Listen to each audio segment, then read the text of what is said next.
இல்லத்தரசிகள் எல்லாருமே ஸ்மார்ட்டா மணியை சேவிங்ஸ் பண்றதுக்கு உண்டான சூப்பரான டிப்ஸ் தான் நான் கொண்டு வந்திருக்கேன். வீட்ல இருக்கிற நம்ம எல்லாருமே ஃபினான்ஷியல் மினிஸ்டர் தான்ப்பா. நம்மள தவிர வேற எவனாலயும் அடிச்சுக்கவே முடியாது. அந்த அளவுக்கு கெத்தா இருக்கணும். ஏன் தெரியுமா அப்படி சொல்றேன்? ஒரு வீட்ல சம்பளம் ஒருத்தர் வாங்குறாங்கன்னு வைங்களேன், அந்த சம்பளத்த 30 நாளும் கோழி குஞ்ச பொத்தி பொத்தி வளர்த்த மாரி, நம்ம சேமிச்சு வைக்கிறதுக்கு படுற பாடு இருக்கே, ஐயய்யோ! அது வேற யாரும் முடியாது. அது நம்மளால மட்டும் தான் முடியும். அந்த குடும்பத்த வழிநடத்துற ஒரு தெம்பு, திறன் எல்லாமே அது நமக்கு மட்டும் தான் இருக்கு. முக்கியமே சேலரியே இல்லாம ஒரு மினிஸ்டர் வேலை பார்க்குறாருன்னா, அது நம்மள மாரி வேற எவளுமே கிடையாது அப்படின்னே சொல்லலாம். ஏன்னா, அந்த ஒரே ஒரு ஜீவன் யாரு? ஹவுஸ் ஒய்ஃப்ங்கிற இல்லத்தரசி மட்டும் தான். ஹவுஸ் ஒய்ஃப்க்கு மெயினா மந்த்லி சேலரி நமக்கு தரவே மாட்டானுங்க. எவனா இருந்தாலுமே தர மாட்டாங்க. போனஸ் கன்ஃபார்மா கிடையாது. சரி சனி, ஞாயிறு லீவ் விட்ருவியாடா அப்படின்னா அதுவும் கிடையாது. சண்டே தான் எக்ஸ்ட்ரா டியூட்டி, ஓவர் டியூட்டி வேற குடுப்பானுங்க.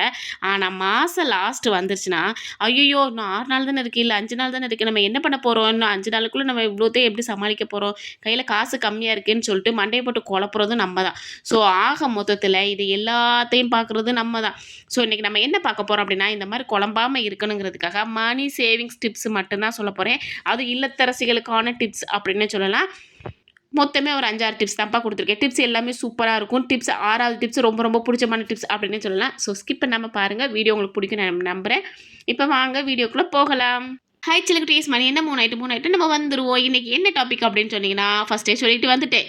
ஸோ மணி சேவிங்ஸ் டிப்ஸ் தான். அதுவும் இல்லத்தரசிகளுக்கான money savings tips. First tip என்னன்னா, சேலரி வந்த நாளே சைலண்ட்டா பிளான் பண்ணிருங்க. அந்த நாளே rent, EB, school fees, grocery, மளிகை ஜாமான், காய்கறி எல்லாத்துக்குமே தூக்கி தூர வச்சுருங்க.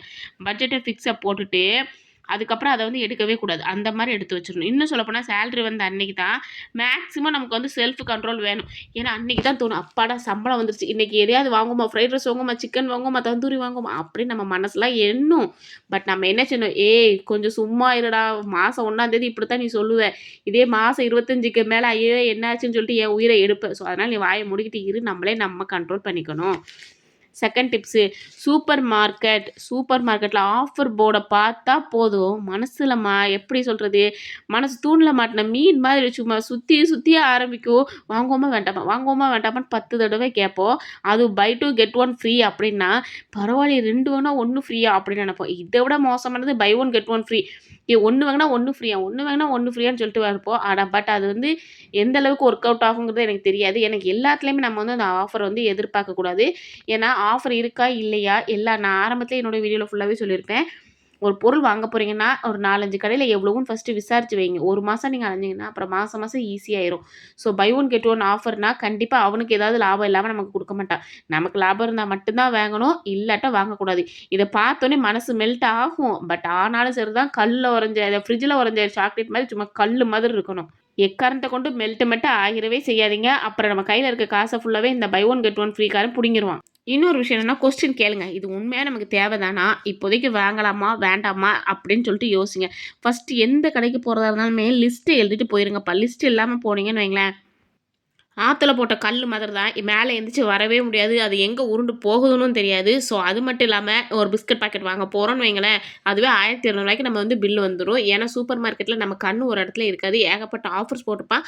ஆஃபரை பார்த்தோன்னே நம்ம வந்து ஏமாந்துருவோம். ஸோ அதனால அதுக்குள்ளே போகாதீங்க. அப்படியே போகிறதால லிஸ்ட் எழுதிட்டு போங்க.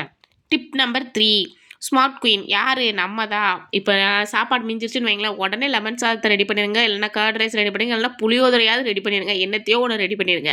லெஃப்ட் ஓவர் சப்பாத்தி இருக்கா? இருக்கவே இருக்குது கொத்து சப்பாத்தி. இப்போ எல்லாருக்குமே தெரியும் கொத்து சப்பாத்தி எப்படி செய்யணும்னு சொல்லிட்டு அசால்ட்டாக அதை வந்து செஞ்சுருவோம். ஸோ அதை வந்து செஞ்சு வச்சுருங்க. எது வேஸ்ட்டாக போகுதோ அதை வந்து ஈஸியாக வச்சுக்கோங்க. அதே மாதிரி டெய்லி ஒரு காய்கறி ஏதாவது ஒன்று மிஞ்சிருச்சுன்னு வைங்களேன், வாரத்துக்கு ஒரு வாட்டி அவியல் மாதிரி வச்சுருங்க. எக்ஸாம்பிளுக்கு இப்போ இன்றைக்கி ஒரு கத்திரிக்காய் சாம்பார் வைக்கிறோம். எக்ஸ்ட்ரா ஒரு கத்திரிக்காய் மிஞ்சிருச்சு, ஒரு உருளைக்கிழங்கு, ஒரு ஏதாவது ஒன்று, முருங்கைக்காய், வாழைக்காய் என்ன மிஞ்சிருக்கோ எல்லாத்தையும் அள்ளி போட்டு ஒரு அவியல் மாதிரி வச்சு ஒரு ரசத்தை வைங்க. செம்மையாக இருக்கும். ஆனால் சூப்பராக வைங்க, டேஸ்ட்டாக வைங்க, வேறு லெவலில் இருக்கும். ஏன்னா ஃபுட்டு எங்கே வேஸ்ட் ஆகுதோ அங்கே வந்து கண்டிப்பாக நம்மளோட காசு வந்து வேஸ்ட் ஆயிரும். ஸோ கிச்சன் மேனேஜ்மெண்ட் மட்டும் நமக்கு தெரிஞ்சிருச்சுன்னு வைங்களேன், ஃபினான்ஷியலாக நம்மளை அடிச்சுக்கிறதுக்கு ஆளே கிடையாது. ஸோ ஃபினான்ஷியல் மேனேஜ்மெண்ட்டை நம்ம ஈஸியாகவே ஹேண்டில் பண்ணலாம். Tip number 4, control my home. டிவியே யாருமே பார்க்க மாட்டாங்க. ஆனால் அது யார் பெத்த பிள்ளையோ அப்படிங்கிற மாதிரி தன்னை பாட்டில் அது ஓடிக்கிட்டே கிடக்கும். ஃபேனும் லைட்டும் அப்படித்தான். எங்கேயோ இருந்து வந்து நம்ம வீட்டுக்குள்ளே கிடக்கிற மாதிரி அது பாட்டு தன்னை பாட்டில் ஓடிக்கிட்டே இருக்கும். அதை யாரும் ஆஃப் பண்ணவே மாட்டாங்க. பட் அதை ஆஃப் பண்ணுற நேரத்தில் ஆஃப் பண்ணிடுங்க. தேவையில்லாத நேரத்தில் போடாதீங்க. சம்டைம்ஸ் சில பேருக்கு வந்து வேர்க்கவே செய்யாது. அவங்களாம் ஃபேன் யூஸ் பண்ணவே மாட்டாங்க. என்ன மாதிரி உள்ள ஆட்கள்லாம் ஃபேனே தேவைப்படாது. எனக்கு அதிகமாக வேர்வையே வராது. ஸோ அதனால நான் என்ன பண்ணுவேன், எனி டைம் ஃபேன் இல்லாமல் தான் இருக்கேன். ரொம்ப வெக்க இருக்கிற நேரத்தில் மட்டும்தான் ஒரு 10 நிமிஷம் போடுவேன். அந்த 10 நிமிஷத்தில் என் வேர்வை சரியாச்சுன்னா திருப்பி எனக்கு வேர்க்காது. அப்படி இருக்கிறவங்களுக்குலாம் ஃபேன் தேவையில்ல. பட் என் பிள்ளைங்களும் என் வீட்டுக்காரங்க இருக்காங்களே, அவங்க ஃபேனுக்குள்ளேயே பிறந்து வளர்ந்தவங்க மாதிரி எனி டைம் ஃபேனையே சுற்றி சுற்றி வருவாங்க. இல்லைன்னா அதை சுத்த விட்டுக்கிட்டே இருப்பாங்க. ஸோ இப்பேற்பட்ட ஆட்கள் இருக்கிற வீட்டிலலாம் அப்பப்போ நீங்கள் தான் கண்ணும் கருத்துமா ஜாக்கிரதையாக இருந்து அப்பப்போ ஆஃப் பண்ணிக்கிட்டே இருக்கணும். அதே மாதிரி சார்ஜர் போடுவீங்க பார்த்தீங்களா, சார்ஜர் போட்டுட்டு நம்ம வீட்டுக்காரங்கலாம் ஒரு காலத்துலேயே அதை வந்து ஆஃப் பண்ணிட்டு அதை எடுத்து வைக்கிறதே கிடையாது. அதை நம்ம தான் செஞ்சாகணும். கொஞ்சம் கொஞ்சமாக பழக்குங்க பிள்ளைங்களுக்கும். ஏன்னா அதை ஆஃப் பண்ணிடணும், ப்ளக்லேருந்து எடுத்துருப்பா அப்படின்னு சொல்லிட்டு சொல்லிக் கொடுங்க. கண்டிப்பாக அதை செய்வாங்க. ஏன்னா சின்ன சின்ன பழக்கங்கள் தான் பெரிய பெரிய சேமிப்பை கண்டிப்பாக நமக்கு வந்து தரும். ஆஃபரை பார்த்தா அலப்பாயிர, அதாவது டிப் நம்பர் 5 ஓகேவா? ஆஃபரை பார்த்தா அலப்பாயிர மனசை முதல்ல கண்டிச்சு வைக்கணும். ஏன்னா அதை கண்டிக்காமல் விட்டுட்டோன்னு வைங்களேன், என்ன சொல்கிறது, ஆஃபர் இருக்குது ஆஃபர் இருக்குன்னு சொல்லிட்டு எல்லாத்தையும் போட்டு வாங்குறது. இந்த ஆடி கழிவு மாசி கழிவுலாம் வாங்குவாங்கல்ல, அதை தான் சொல்கிறேன். நமக்கு அது தேவையா அப்படின்னு பார்த்துட்டு தான் வாங்கணுமே தவிர தேவையில்லாத பிடிச்சி எல்லாத்தையும் வாங்கவே கூடாது. இதுக்கு ஒரு பெஸ்ட்டு சின்ன ஒரு அட்வைஸ் சொல்லட்டா? ஒரு 30 நாளைக்கு ஒரு ரூல்ஸ் போடுங்க. இந்த 30 நாள் கழிச்சும் அதே மாதிரி எனக்கு அந்த ஆசை இருந்துச்சுன்னா, கண்டிப்பா அத வந்து வாங்கலாம். இது எப்படி தெரியுமா? ஒரு லவ் பண்ற பையன் லவ் பண்ற பொண்ணுட்ட போய் எனக்கு நான் உன்ன லவ் பண்றேன்னு சொன்னா, உடனே பொண்ணு வந்து சொல்லு தெரியுமா? "டேய் என்ன உண்மையாவே நீ லவ் பண்றதா இருந்தா 1 வருஷம் கழிச்சு இதே இடத்துக்கு இந்த இடத்துக்கு நீ வந்து சொல்லுடா. அப்பவும் நீ என்ன லவ் பண்றதா நானும் உன்ன லவ் பண்றேன்டா" அப்படின்னுவா. இது எந்த அளவுக்கு உண்மை அப்படிங்கிறதுலாம் எனக்கு தெரியல. பட் அந்த மாரி தான் இது. 30 நாளைக்கு மட்டும் நீங்க வச்சுக்கோங்க. 1 வருஷத்துக்குலாம் நீங்க வைக்க வேண்டாம். 30 நாளைக்கு மட்டும் வச்சுக்கோங்க. அந்த 30 நாள் கழிச்சு உங்களுக்கு அதே ஆசை இருந்துச்சுன்னா, சரி ஓகே வாங்கலாம். அதுவும் நம்மளுடைய பேமெண்ட்டுக்கு, பட்ஜெட்டுக்கு ஒத்துக்கிட்ட மாரி இருந்துச்சுன்னா வாங்குங்க. இல்லைன்னா வேண்டாம். Tips number 6 secret savings fund. அதாங்க ஒளிச்சு வைக்கிறது. சும்மாவே நம்ம ஒளிச்சு வைக்கிறதுல கிளி. இப்ப சொல்லவா வேணும் அப்படிங்கிறீங்களா? உண்மதான். நெறைய பேர் வந்து மசாலா டப்பா, அஞ்சரை பெட்டின்னு சொல்லிட்டு ஒளிச்சு வைப்பாங்க. அத ஹஸ்பண்ட்ட சொல்லணுங்கிற அவசியம் கூட இல்ல. ஏன்னா, நம்ம ஒளிச்சு வைக்கிறது என்னைக்கு இருந்தாலும் அவங்களுக்கு தான் செலவும் குடுப்போம். ஸோ, அதனால அத நீங்க வந்து சொல்ல வேண்டாம். என்னைக்காச்சும் எமர்ஜென்சின்னு வந்துருச்சுன்னு வைங்களேன், அந்த சீக்ரெட் சேவிங்ஸ் அந்த காச தொறக்கும்போதே வரும் பாருங்க சந்தோஷம். ஏன்னா, அந்த நேரத்தில நம்ம யார்ட்டயும் போய் கையேந்தி கேட்க வேண்டாம்ல. ஒரு 100ரோ, 500ரோ எவ்வளவா இருந்தாலும் சரி, அந்த நேரத்தில இல்லாத நேரத்தில நம்ம சேர்த்து வச்சது நமக்கு உதவும்போது வரும் பாருங்க சந்தோஷம். அதுக்கெல்லாம் ஒரு குத்தாட்டமே போடலாம். அவ்ளோ சந்தோஷம் வரும். புரிஞ்சிருக்கும்னு நினைக்கிறேன். இந்த மாரி குட்டி குட்டியா நம்ம சேர்த்து வச்சாலே போதும். ஈஸியா நம்ம வந்து சேவிங்ஸ் பண்ணலாம். ஒரு ஹவுஸ் ஒய்ஃப் வந்து தன்னோட ஆசைகள, கனவுகள கூட விட்டுருவாங்கங்க. ஆனா குடும்பத்துக்கு வாய்ப்பே கிடையாது.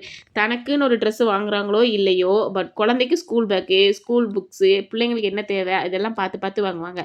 கோல்டு செயின் வாங்க ஆசை தான். பட் இப்ப விலை கூடி போயிருச்சு அது வேற விஷயம். ஆனா வீட்டுக்காக சேவிங்ஸ் பண்ணிக்கிட்டே இருப்பாங்க. ஏன் அவங்களுக்கு தெரியாதா? நமக்காக இத வாங்கலாம் அப்படின்னு சொல்லிட்டு. பட் வாங்கவே மாட்டாங்க. ஸோ, இப்ப நீங்களே முடிவுக்கு வாங்களேன்.